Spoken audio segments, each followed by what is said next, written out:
ITR file करने के बाद नहीं मिला रिफंड, जानिए वजह।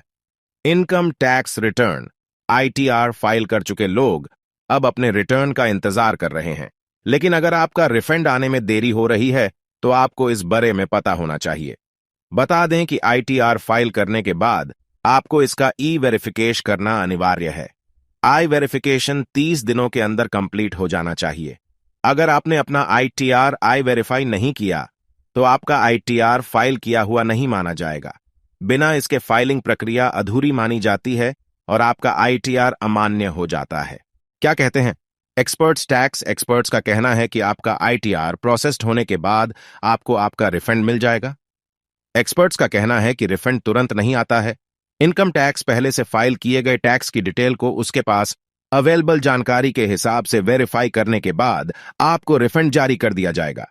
पहले ही प्रोसेस किए जा चुके हैं इतने आईटीआर। इनकम टैक्स विभाग की वेबसाइट के मुताबिक 61% आईटीआर पहले ही प्रोसेस्ड किए जा चुके हैं, यानी इसके बाद उन टैक्स पेयर्स को इंटीमिटेशन और रिफंड की सूचना एसएमएस के जरिए भेजी गई होगी।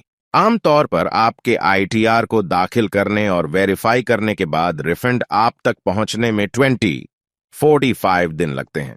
हालांकि इस वित्त वर्ष 2022-23 में टैक्स डिपार्टमेंट ने मॉडर्न टेक्नोलॉजी का इस्तेमाल करके इनकम टैक्स रिटर्न को प्रोसेस करने में तेजी ला दी है, जिसके बाद रिफंड मिलने का एवरेज टाइम घटकर केवल 16 दिन का रह गया है।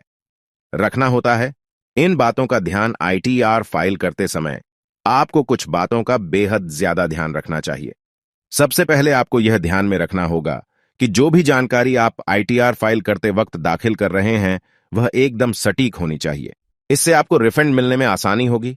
ऐसे में आपको यह भी पता होना चाहिए कि आप अपना रिफंड स्टेटस कैसे चेक कर सकते हैं। ऐसे चेक कर सकते हैं अपना रिफंड स्टेटस सबसे पहले इनकम टैक्स इंडिया की वेबसाइट पर जाएं। वहां पर अपनी यूजर आईडी जो कि पैन नंबर है, पासवर्ड और कैप्चा कोड को दर्ज करके लॉग इन करें। इसके बाद रिटर्न फॉर्म पर जाएं, चूज वन ऑप्शन पर क्लिक करें और फिर ड्रॉप डाउन मेनू से इनकम टैक्स रिटर्न पर क्लिक करें। असेसमेंट ईयर भरें और फिर सबमिट करें।